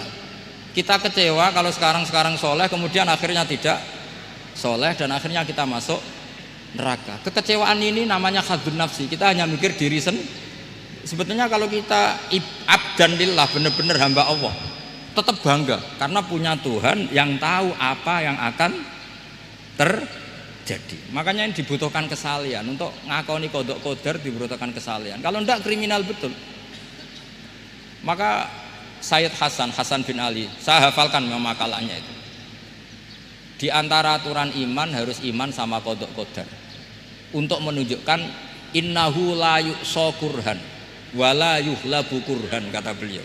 Supaya kita tahu bahwa Allah itu tidak dimaksiati secara terpaksa. Kamu bisa enggak bayangkan Allah ngeluh gini, sakjane aku ora seneng maksiat, tapi saya bisa berbuat apa? Artinya apa? Kalau maksiat dan keburukan tidak khairihi wa syarrihi minallah, itu Allah kan kurhan. Faham yang saya maksud? Artinya apa? Kita harus berkeyakinan khairihi wa syarrihi minallah. Tapi kita butuh syariat. Lalu setiap orang nakal berkelit kersane Allah juga masalah. Maka diteruskan makalah beliau, Waman hammala dzambahu rabbahu faqad fajar. Dan siapa yang menimpakan dosanya atas nama Tuhannya, maka faqad fajar, dia lacut betul. Wong sing zina kuwe Allah kan gak melok zina, sing maling kuwe ora melok maling. Sing beto bak-bak kuwe ora tau beto. Terus kowe muni kabeh krana Allah, itu kriminal betul. Jadi makanya orang soleh itu harus hafalannya banyak supaya niru-niru orang soleh itu. Ini kan ndak ingin soleh tapi pakai akalnya sendiri. Itu bahaya dalam agama, karena agama itu harus ada riwayat. Makanya beliau menyebut 2 kali. Siapa yang tidak meyakini khairihi wa syarrihi minallah, maka dia faqad kafar. Karena seakan-akan di dunia ini waqa'a fi mulkihi ma la yuriduhu. Kalau kamu bilang syar tidak minallah, berarti waqa'a fi mulkihi ma la yuriduhu, di kerajaannya terjadi sesuatu di luar kehendaknya. Tapi waman hammala dzambahu rabbahu faqad fajar, orang yang menimpakan dosanya ditimpakan karena Allah, maka faqad fajar, dia lacut betul. Wong apa ndak ikut maling, ndak ikut zina, ndak ikut korupsi kok. Oh, ini kehendakmu ya. Nah, kalau kamu bisa paham itu ya sudah, jadi orang soleh saja. Kalau ndak ya pilih wa amsiku tadi apa? Sudah, tidak usah dibahas. Jadi saya mohon semua yang dengar ngaji saya ini, yang enggak tobat supaya tobat, yang sudah tobat ditambahi ilmu, karena biasanya tobat itu ya karena enggak ngerti apa-apa, semua mikir. Itu makalnya Sayyid Hasan bin Ali, cucunya Rasulullah SAW, dan itu diamini oleh semua ulama. Saya pernah ditanya seorang rektor, enggak terima dosen, enggak terima mahasiswa, rektor. Tanya, Gus, yang benar itu Jabariyah apa Qadariyah? Jawaban saya lucu, sementing soleh dulu. Kalau setelah soleh kamu enggak apa-apa, Jabariyah atau Qadariyah. Karena setelah kita soleh, perasaan kita gini, qaddaronillah ala sholat, saya bisa berbuat apa di depan kehendak Allah. Sehingga perasaannya orang soleh ketika mengatakan al-abdu majbur adalah mengatakan la haula wala quwata illa billah. Asal soleh loh ya, asal soleh. Tapi kalau orang itu tidak soleh, dijawab apa saja ya brengkel loh ya. Umpamanya natine ra tau tenang ma Allah. Qadariyah juga sama, ini penting. Misalnya ada orang soleh Qadariyah, mesti cara berpikir, oh pangeranku adil ya, sing sholat diganjar swarga, sing zina diganjar neraka, sing ora nyolong diganjar swarga, sing nyolong diganjar neraka, kan adil. Mosok sing nyolong dilebokno swarga, sing sholat dilebokno neraka, kan jadi lucu. Artinya ketika dia Qadariyah juga ingin membaca hikmahnya Allah bikin aturan. Asal soleh, saya ulang lagi, asal soleh. Jadi orang itu setelah soleh itu bisa improvisasi sendiri. Makanya ini pentingnya ayat innalladzina amanu wa amilus sholihat yahdihim rabbuhum biimanihim. Orang setelah iman nanti akan ditunjukkan oleh imannya untuk mengelola was-wasnya setan. Misalnya saya itu termasuk kiai yang terkenal kalau diundang susah. Karena saya fanatik fikih, saya punya ibu, saya punya pondok. Itu artinya punya kewajiban. Yang bisa mengalahkan kewajiban adalah kewajiban sing akbar, yang lebih besar. Nah, ini mau diundang mahasiswa ini kan jelas ndak akbar. Nanti maksudnya tarkul wajib li ajli sunnah. Wah, kriminal saya. Meleburi bapak meninggalkan wajib demi sunnah. Ya jelas ya. Jadi kita harus terlatih dengan bahasanya orang-orang soleh. Kalau ndak masalah besar, masalah qada qadar zaman sahabat itu sudah terjadi perdebatan. Terus ada yang cerita, ada riwayat idza dzukira ashabi fa amsiku wa idza dzukiral qadar fa amsiku. Kedua masalah ijtihad fikih, yaitu enggak apa-apa, memang dari awal furu'iyah kan, dari awal furu'iyah. Kalau nuruti ijtihad gini, kalau ada mahasiswa tanya sebaiknya dijawab apa enggak? Mungkin sebagian narasumber sebaiknya dijawab biar marem. Terus sebagian narasumber sebaiknya enggak usah dijawab. Wong mahasiswa ben pinter kok apa-apa takok, enggak mandiri. Itu namanya ijtihad. Jadi kalau furu'iyah itu mungkin sekali. Ya ini saya masih punya waktu 2 menit, masih satu pertanyaan. Itu hoax tadi yang 50 menit enak.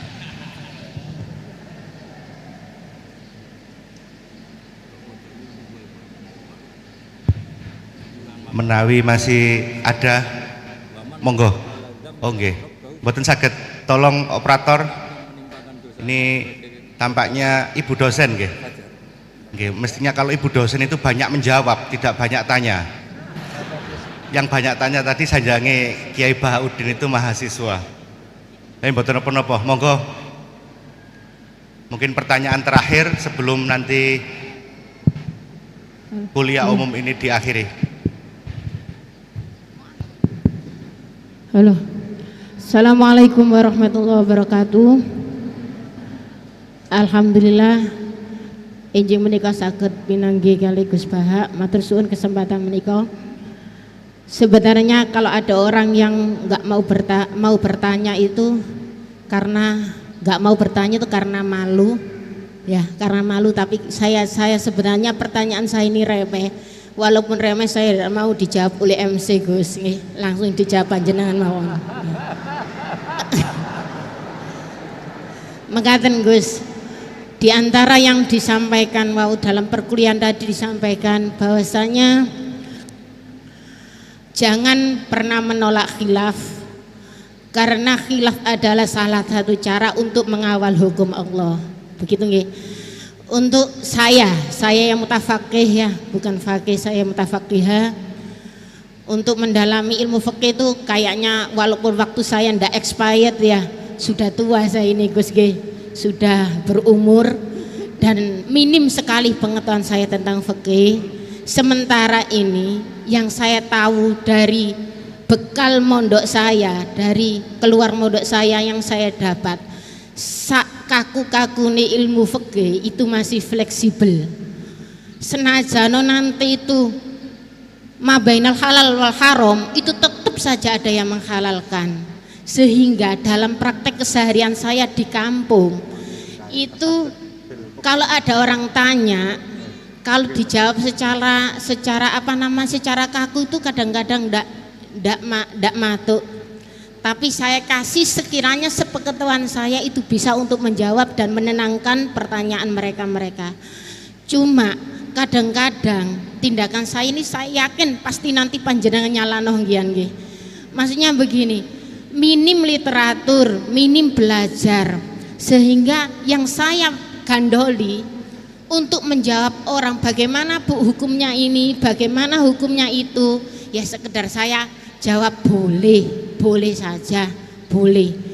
Sekiranya pertanyaan itu tidak dalam koridor sing syarat pasti itu, misalkan bagaimana hukum meninggalkan sholat, tidak. Semisal hukum-hukum yang kadang-kadang kita itu fikih itu kalau di pondok itu kayaknya kok dinamis ya. Pertanyaannya guru ke murid bertanya, guru menjawab. Tapi kalau kampung tuh kok ruwet ya Gus ya. Maksudnya kok banyak ya kayak memang logis, tapi kita itu dulu kenapa tidak berpikir logis? Sering kadang-kadang pertanyaan itu remeh. Bagaimana kalau saya tidak bisa sholat? Kalau saya tidak doa kunut, ya enggak apa-apa lah Bu, yang penting sebisanya. Kalau saya enggak bisa apa-apa, akhirnya apakah saya hanya berdoa dengan alif gitu aja, satu huruf itu apa saja? Saya menjawabnya ya sulit Gus. Akhirnya saya jawab, boleh daripada gak sholat Gus ngoten. Nah, pokoknya kalau kita bicara masalah fikih itu luas, karena fikih itu suatu disiplin ilmu yang sudah melalui proses ijtihad. Kita itu menerimanya secara instan. Di hari ini orang yang mau beristihad silakan beristihad, tapi saya tidak mampu untuk itu Gus. Jadi saya berbahan apa yang saya dapat dari pondok, yang kemudian itu akan mengalami banyak hal yang ruwet. Walaupun kampung saya itu kampung yang primitif, justru orang-orang kampung awam itu pertanyaannya yang sering mengecoh kita. Tapi kalau kita hidup di kampung yang orang-orangnya itu pertanyaannya pinter, Ibu yang terhormat begitu ya, ya. MC-nya iya, konkretnya ya, maaf MC agak itu Gus ya, MC karena saya tidak mau dijawab oleh MC. Bagaimana tindakan saya semacam itu sekedar menjawab pertanyaan orang, pertanyaan sekeliling saya yang saya tidak mampu memberi hal-hal yang memberi jawaban yang pasti. Padahal itu tidak keluar dari koridor fikih maksud saya ya. Itu contohnya. Oh iya. Sudah Gus itu. Kafani biqouli astaghfiru katsir. Assalamualaikum warahmatullahi wabarakatuh. Baik, terima kasih. Awalnya rasa mahasiswa, di akhir-akhir rasa dosen, jadi malah memberikan kuliah tambahan. Monggo Yai menawi. Ya, bismillahirrahmanirrahim. Itu udah pertanyaan itu curhat. Ya kalau orang latihan jadi tokoh ya memang bingung-bingung sedikit itu bagus lah itu. Ya bagus gak masalah kan. Sampean bingung terus kelihatan bingung ya bagus jujur. Ya kalau orang latihan jadi kiai, jadi bunyai ya memang begitu ya. Ya agak-agak bingung sedikit. Kalau sudah mapan kayak saya tidak pernah bingung, santai aja. Karena tadi sudah yakin semuanya sudah ditulis di Lauh Mahfud. Yang jelas begini, pertanyaan itu ada dua. Zaman Nabi pun ngendikan ada dua. Ada su'alul mustafhim, orang tanya ingin paham. Ada su'alul muta'annid, tanya ingin mempersulit. Nah biasanya masyarakat juga dua tadi, ada tanya ingin tahu, ada tanya yang memang muta'annid. Muta'annid itu memojokkan kiai. Ya, saya pikir ini sudah dosen pasti tahu gelagatnya orang ini muta'annid apa mustafhim, memang benar-benar tanya apa mempersulit. Misalnya kita ketemu orang fasik ya ada dua, ada yang lugu apa ada yang enggak. Kalau yang lugu tanya caranya tobat, yang memang ingin tobat. Kalau yang enggak ya memang hanya muta'annid. Sehingga kata masyiatullah itu juga pernah dipakai orang kafir. Wa qala alladziina asyraku law sya'allahu ma asyrakna. Kata orang-orang musyrik, kalau kita dikehendaki Allah juga tidak melakukan musyrik. Tapi mereka ingin menjebak Nabi bahwa kamu yang kampanye tentang masyiah, berarti kita musyrik pun karena masyiah. Orang kampung juga gitu. Saya masih ingat guru saya Kiai Haji Maimun Zubair pernah ditanya tentang orang haid yang karena free sex, karena seks bebas. Bukan karena ketularan atau karena orang lain. Memang dia sendiri yang nakal. Yang tanya dokter, tentu yang tanya dokter. Dokter itu berambisi menemukan obat haid. Jawabannya Mbah Mun itu unik, padahal beliau itu sangat sayang sama umat. Jawabannya beliau gini, dok, sesuatu yang menjadi hukuman Allah supaya orang mau kembali tobat, ya Allah diberi hak. Intinya kan mesti misalnya ada orang hidupnya boros, kemudian punya utang banyak, dia agak dipercaya masyarakat. Terus kamu ditanya solusinya gimana? Ya gak perlu ada solusi. Itu memang hukumannya orang yang salah. Biar roh rasane lahum fid dunya khizyun, ada unsur kehinaan. Ada orang selingkuh dikucilkan masyarakat. Terus tanya kamu gimana caranya nggak dikucilkan? Ya Allah diberi hak untuk memberi hukuman. Begitu juga penyakit-penyakit yang karena kesalahan manusia. Allah harus kita beri hak untuk memberi apa? Hukuman. Meskipun berkali-kali kita memberi pintu apa? Tobat. Nah, biasanya juga gitu, orang belajar itu wajib nggak? Kan wajib. Masyarakat tuh nggak mau belajar tentang agama. Kemudian karena nggak belajar, setiap ada masalah agama dia tidak bisa. Terus galau. Ya Allah beri hak memberi sanksi orang yang nggak mau belajar itu kan membawa kebodohan. Kebodohan itu mesti zulumat, mesti kegelapan. Kegelapan menjadi kegalauan. Jadi misalnya ada mbak-mbak kok sampai perawan tua agak nikah, atau kangkang sampai jaka tua agak nikah, tanya saya, Gus caranya nikah gimana? Itu keangkuhan kamu, wis ra ganteng pilih-pilih. Mesti harus gitu jawabnya. Karena memang yang menyebabkan itu adalah keangkuhan. Wis ngerti elek ora Gus, ora anak wong sugih, njuk wong ayu. Lalu gak payu rabi itu karena keangkuhan apa karena apa coba? Nah itu zaman Nabi sudah gitu ya, ada su'alu mustafimin, ada su'alu muta'annidin. Terus ada beberapa masalah yang sebetulnya itu hukuman Allah.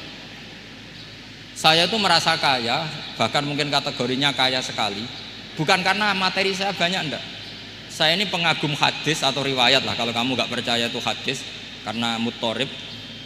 Wa'mal li akhiratika ka'annaka tamutu apa? Ghadan. Beramallah untuk akhiratmu seakan-akan kamu mati besok. Saya ini kan harus keceluk kiai gede, di 200.000 menurut saya itu banyak sekali. Wong urip nganti sesuk kaya di 200.000 ini mewah menurut saya itu. Sampean kan enggak, wis ora kiai, goblok, bayangno urip nganti 10 tahun ke depan. Duit 2 juta ya kurang, 10 juta ya kurang. Padahal konsep kita ini kata Rasulullah atau kata ulama lah yang jelas itu. Ngamallah untuk akhiratmu seakan-akan mati besok. Maka hidup saya itu tenang sekali. Cara di masalah misalnya saya suatu saat sampean bully. Paling pikiranku dibully masyarakat, sesuk wis mati, sesuk wis bar. Sesuk kok ijek urip, bayangno sesuk meneh, sehingga aku nganggep punya masalah hanya sehari. Kamu kan nggak bayangkan hidup itu panjang, sehingga yang merasa miskin terus, sehingga kadang merasa istrinya kok ini terus padahal masih panjang. Jadi kalau kamu pakai konsep ulama tadi, wa'mal li akhiratika ka'annaka tamutu ghadan, beramalah untuk akhiratmu seakan-akan kamu itu mati besok. Sehingga yang saya asik ya kalau sholat itu saya asik, ngajar asik, karena ini untuk bekal mati. Kalau uang betul, tanyakan istri saya punya uang 200.000 itu anggap banyak sekali. Uang urip nganti sesuk ada duit 200.000 itu mewah betul. Terus kemudian ada orang galau, uang 10 juta kurang 20. Kegalauan ini adalah dia salah persepsi, nganggap urip itu panjang. Ini wayul hihimul amal, orang yang dibuai oleh angen-angen. Nah ini melebu alhaqumut takatsur hatta zurtumul maqabir. Ya bu dosen yang rasa mahasiswa ya, atau mahasiswa yang rasa dosen tadi kata MC. Ini enggak gitu, keliru MC. Dosen yang rasa bunyai. Jadi lebih keren. Dosen yang apa? Rasa bunyai. Ya saya kira demikian. Assalamualaikum warahmatullahi wabarakatuh. Waalaikumsalam. Para kiai dan ibu nyai, para Gus dan Neng, hadirin hadirat yang dimuliakan oleh Allah, dengan dijawabnya pertanyaan dari ibu dosen rasa bunyai tadi ya, maka sesi kuliah umum bersama panjenenganipun Kiai Haji Ahmad Bahauddin Nur Salim Al-Hafidh telah di penghujung. Ternyata memang antara di YouTube dan aslinya itu hampir sama. Paling tidak ini mengobati penasaran kita, dan dengan muwajahat dengan beliau ini kita punya sanad ilmu kepada beliau, karena tampaknya beliau ini mengidolakan sanad. Terus beliau orang hebat karena memang gurunya Mbah Mun, sebagaimana sahabat orang hebat itu karena gurunya Nabi, berarti yang hebat itu gurunya. Mboten klindu-klindu, kesimpulannya klindu, mohon maaf. Kiai Bahak nggih hebat, gurunya juga hebat. Sebagaimana kita santrinya Kiai Haji Mas Muhin Fakih, romo kiai kita hebat, kita semua juga hebat. Sebelum doa oleh panjenenganipun Kiai Haji Roba Maksum, ini ada cendramata yang akan disampaikan oleh Bapak Rektor kepada Kiai Haji Ahmad Bahauddin. Mohon kepada petugas untuk menyiapkan segala sesuatunya. Kepada Kiai Haji Ahmad Bahauddin dan Bapak Rektor dipun aturi, waduh ngongkon Kiai, dipun aturi mengambil posisi, ngapunten.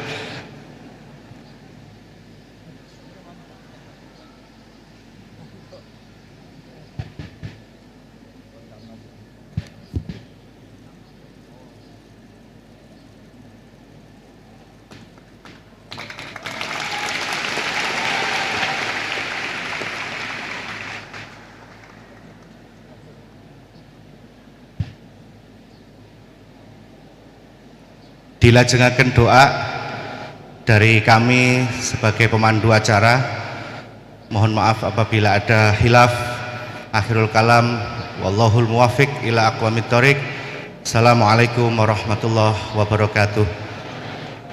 Dumateng Yai Robah, sumangga. Niku saya pulpet. Monggo jenengan.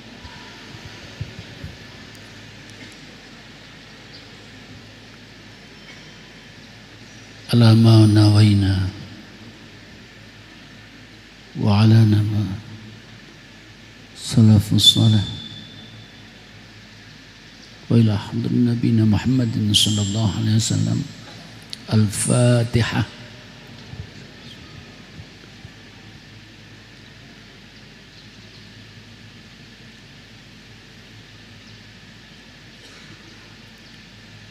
Bismillahirrahmanirrahim. Allahumma salli wa sallim wa barik ala sayyidina Muhammad alhamdulillahil alamin.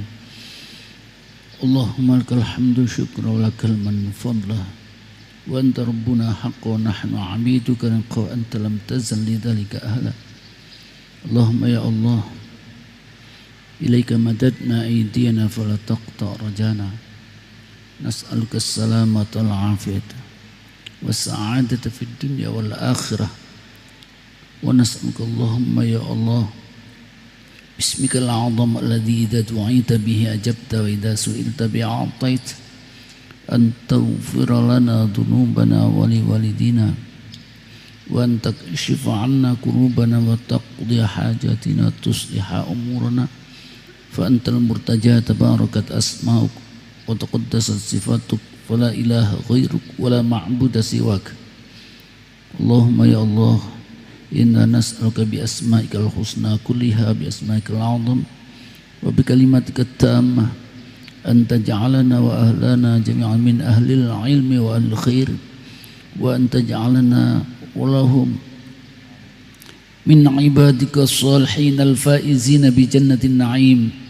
ولا تدع لنا ذنبا إلا غفرت ولا عيبا إلا سترت ولا هما إلا فرجت ولا دينا إلا قضيت ولا مريضا إلا عافيت ولا سائلا إلا أجبت ولا حاجة من حوائج الدنيا والآخرة إلا قضيتها ويسرتها وأنت راض عنا غير غضبان اللهم سهل علينا كل عسير بجاه سيدنا محمد البشير النذير ربنا تقبل منا إنك أنت السميع العليم وتوب علينا يا مولانا إنك أنت التواب الرحيم واغفر لنا بجودك وكرمك يا أكرم الأكرمين ويا أرحم الراحمين ربنا أتنا في الدنيا حسنة وفي الآخرة حسنة وقنا عذاب النار اللهم إنا نسألك حسن الخاتمة وصلى الله على سيدنا محمد والحمد لله رب العالمين الفاتحة